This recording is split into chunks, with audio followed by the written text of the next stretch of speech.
3 hari pasca kebakaran, hidup Kahyangan berubah total. Rumahnya tidak bisa lagi ditempati, membuat dia mau tidak mau menerima tawaran Reza dan juga Melisa untuk tinggal di salah satu apartemen yang memang dekat dengan rumah sakit tempat ibunya dirawat setelah dipindahkan.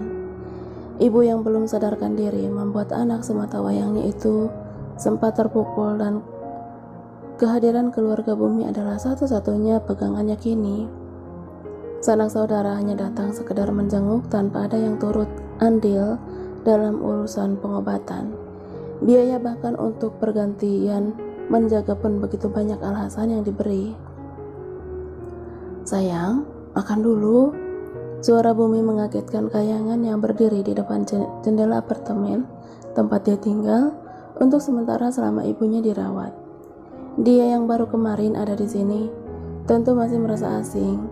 Apartemen mewah dengan fasilitas luar biasa disewa Reza untuk Kahyangan dalam satu gedung yang sama namun berbeda lantai. "Kamu?" Kahyangan memutar badannya. Dia berikan senyum terbaiknya saat melihat Bumi sedang menyiapkan makan siang. "Dari Mama?" tanya Yayang sambil berjalan mendekat. "Iya, dari siapa dong?" "Kakak Bumi, calon mertua idaman banget. Hujan gadis paling beruntung bisa jadi menantu Mama." "Dan kamu juga sayang," balas Bumi sambil mencubit pipi Kahyangan yang sedikit lebih tirus. Gadis itu sering tidak makan jika Bumi tidak memaksanya. "Aku? Tunggu aku diamin yang sama kalau gitu," kekeh Kahyangan. Dengan senang hati, "Mau kapan baca syahadatnya?" goda Bumi. Permintaan tidak main-main, namun masih dengan nada santai dan tidak memaksa. "Baca doa makan dulu deh," ujar Yayang sambil tertawa. Itulah cara dia menolak dengan halus. Kahyangan memang tidak asing dengan beberapa doa pendek yang biasa digunakan sehari-hari. Kegiatan sosialnya banyak mempertemukan dia dengan berbagai keyakinan yang berbeda. Apalagi jika sedang bersama anak-anak jalanan yang dulu dia urus bersama dengan air. Kembaran Bumi itu mewajibkan anak-anak asuh mereka untuk membaca doa sebelum menikmati rezeki yang mereka terima hari ini. Kahyangan selalu menerima dan mau belajar apapun itu selagi hal positif. Dia tidak terlalu membatasi diri dalam bergaul. Semua ia sama ratakan. Walau jelas rumah ibadah mereka berbeda, tapi Tuhan tetap satu di hati masing-masing. "Ya udah, cepat berdoa, aku yang aminin," Tita Bumi yang sudah duduk bersebelahan dengan gadisnya di meja makan. "Allahumma barik lana fima rozaktana wa qina azabannar." Doa Kahyangan dengan suara begitu lembut dan fasih. Siapapun yang tidak akan menyangka jika ternyata dia adalah anak Tuhan. "Amin," ucap keduanya bebarengan. Mereka langsung mengusap wajah setelah menadahkan tangan, namun Kahyangan langsung mengepalkan tangannya lagi. "Ya Allah Bapa, dalam nama Tuhan Yesus dan pertolongan Roh Kudus, kami memanjatkan syukur atas berkat yang Engkau berikan secara berlimpah hari ini, dan juga berkat makanan serta minuman yang telah Engkau sediakan bagi kami semua. Amin." Bumi mengucapkannya dengan mulut penuh makanan, dan itu membuat Kahyangan tertawa. Keduanya makan siang bersama sebelum akhirnya nanti kembali ke rumah sakit. Jika Bumi tidak kuliah, ia akan setia menemani Kahyangan di sana. "Ada apa dengan semua ini? Kau sempat pisahkan kami sesaat, namun musibahmu membuat kami lebih mendekat dan saling menguatkan. Jika kami berjodoh, permudahlah. Namun jika tidak, aku akan terus memohon sampai kau bosan dan akhirnya mengabulkan." Edisi maksa. Usai makan siang, Bumi dan Kahyangan bergegas ke rumah sakit yang jaraknya cukup dekat. Tidak sampai 10 menit, keduanya sampai di lobi dan bergegas ke lantai 4 tempat di mana ibu dirawat. Sudah 3 hari, belum ada juga kabar baik tentang kondisi ibu. Keadaannya justru kian melemah dan bergantung dari alat yang menempel di tubuhnya. Kahyangan tidak pernah berhenti menitikkan air matanya jika sudah sampai di sisi wanita yang sudah melahirkannya itu.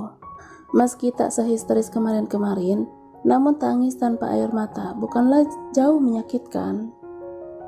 Apa kita bawa aja ibu ke luar negeri?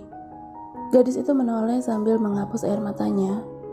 Aku tidak punya uang, Bu. Jawabnya jujur. Jika dia punya, mungkin dia pun sudah melakukan itu saat ini. Kamu gak harus mikirin itu. Yang penting ibu sembuh dulu. Sudah 3 hari ini belum ada perubahan, meski sudah ditangani oleh dokter terbaik, sambung Bumi. Kayangan tidak menjawab, dia diam 1000 bahasa. Bisa saja dia menyetujui saran Bumi, tapi apa itu tidak memalukan? Sedangkan hubungan mereka pun sekarang tidak jelas seperti apa. Aku ikhlas membantumu, tak ada yang aku inginkan selain melihatmu bahagia, Yang. Tambah pemuda itu yang seakan tahu isi hati gadisnya itu. Kayangan tersenyum kecil, andai mereka tidak berbeda. Mungkin sekarang dia sudah menarik Bumi ke KUA, saking bahagianya mendapat pendamping yang luar biasa, baik segala-galanya. Tapi mereka tidak sama, atau mungkin belum sama. Jam 7 malam, keduanya memutuskan untuk pulang lebih dulu ke apartemen. Membersihkan diri lalu makan malam, tentu itu adalah pilihan yang tepat saat ini. Bumi sedari awal sudah memperkerjakan satu suster yang ditugaskan khusus menjaga ibu 24 jam saat ada dan tiadanya Kayangan di rumah sakit, karena sadar jika gadis itu tidak memiliki sanak saudara yang bisa diandalkan. Kita ke mama yuk, ajak Bumi saat menunggu pintu lift terbuka. Boleh. Aku juga belum bilang terima kasih sama mama. Mau langsung apa mau ke kamar kamu dulu? Tanya Bumi. Aku mau mandi dulu, Bu. Sebelum ke lantai apartemen Raisa dan Melisa, pasangan itu lebih dulu ke kamar Kayangan. Selama menunggu gadisnya membersihkan diri, dia memilih bermain ponselnya di ruang tengah.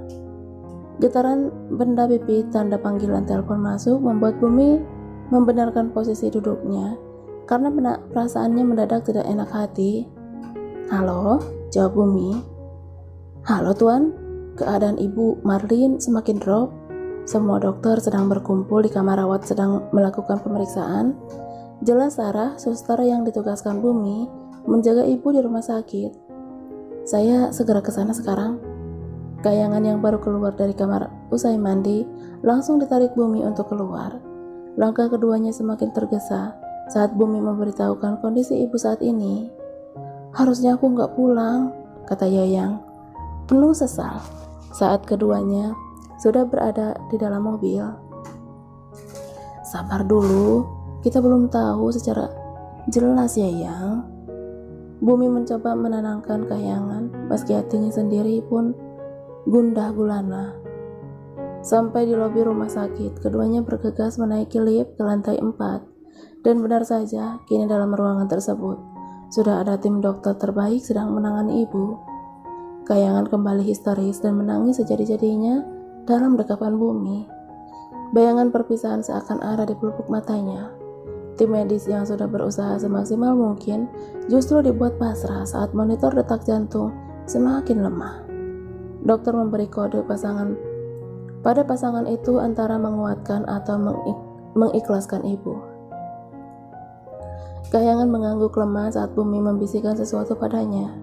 Dia mengurai pelukannya, kemudian melangkah gontai, menghampiri ibu yang kondisinya sungguh sangat memperhatinkan. Luka bakar yang hampir di seluruh tubuhnya membuat siapapun yang melihat akan merasa tersayat hatinya. Bu, Yayang ikhlas. Yayang gak apa-apa kok. Yayang bisa sendiri kalau ibu mau ikut ayah ke surga. Yayang janji gak akan sedih. Yayang tahu ibu sakit kan? Tuhan udah nunggu ibu. Bisiknya lirih menahan tangis karena dia tahu bagaimanapun ibu masih bisa mendengarnya dengan baik. Banyak yang sayang sama Yayang. Ibu gak perlu khawatir ya. Yayang akan lepas ibu kalau ibu udah gak kuat. Tapi kalau ibu kuat, ayo, ibu pasti bisa lawan sakitnya. Yayang akan dampingin ibu terus. Semua yang ada di dalam ruangan menitikkan air matanya. Sungguh malang nasib anak sematawayang itu kini. Tidak ada orang tua, saudara, bahkan tempat tinggal pun mulai porak-poranda. Detak jantung kini semakin lemah dan harapan sudah mulai menipis. Bahkan tim dokter sudah siap melepaskan semua alat yang menempel di tubuh ibu. Ada Bumi yang akan jagain Yayang. Ibu percaya itu kan? Kini secara bergantian, Bumi ikut berbisik di telinga wanita yang begitu sangat baik kepadanya. Ibu menyayanginya dengan begitu tulus dari hati dan Bumi bisa merasakannya. 20.55 pasien dinyatakan meninggal. Kayangan langsung tidak sadarkan diri saat itu juga. Dunia bagai runtuh seketika di atas kepalanya, manakala mendengar dokter memberi pernyataan tentang waktu sang ibu menghembuskan nafas terakhirnya. "Yang, sadar sayang," bisik Bumi yang langsung menggendong Kayangan ke sofa. Bumi meminta Sarah untuk menjaga Kayangan sedangkan dia harus menghubungi keluarganya untuk memberitahukan kabar duka. Sedih rasanya melihat gadis yang teramat ia cintai itu semakin rapuh dan terluka. Tak ada yang bisa ia lakukan kecuali memberi rasa aman dan nyaman. 20 menit berlalu. Keluarga Bumi sudah datang ke rumah sakit, tapi tidak dengan si bungsu. Reza melarangnya ikut karena kondisinya sedang tidak begitu baik. "Pa, Ma," Reza dan Melisa memeluk Kayangan secara bergantian. Tubuhnya begitu lemah saat ia sudah sadar dari pingsannya. "Sabar ya sayang, ada kami," bisik Melisa. "Kamu kuat ya, Papa akan urus semuanya," timpal Reza yang langsung pergi bersama Bumi untuk mengurus segala sesuatunya, mulai dari kepulangan, rumah duka, sampai air dan hujan mulai mendekat. Keduanya memberi ucapan turut berduka cita yang teramat dalam dan tulus. Hujan memang jarang sekali ketemu dengan Yayang, tapi dia bisa merasakan bagaimana sedihnya menjadi anak yatim piatu, dan untuk air, Kayangan tetap menjadi sosok gadis terbaiknya selama dia memiliki teman wanita. Sikap ramah dan baik hatinya pernah memberi rasa yang lain di masa lalu. "Terima kasih," jawabnya sedih dalam pelukan Melisa. Karena malam semakin larut, semua proses dilakukan dengan cepat. Kayangan tetap memaksa untuk ikut langsung ke rumah duka. Meski Bumi sudah memohonnya untuk pulang dulu bersama Mama dan juga Hujan. "Sayang, kali ini aja aku mohon, dengerin aku ya. Kamu istirahat sebentar, nanti pagi kamu langsung ke sana, oke?" Bumi masih merayu Kayangan dalam pelukannya. Dia tidak ingin gadis kesayangannya itu jatuh sakit karena terlalu lelah. "Aku gak bisa tinggalin ibu," rengeknya masih menolak. "Aku ngerti, tapi kamu gak bisa kayak gini. Aku gak izinin kamu ikut sekarang, paham?"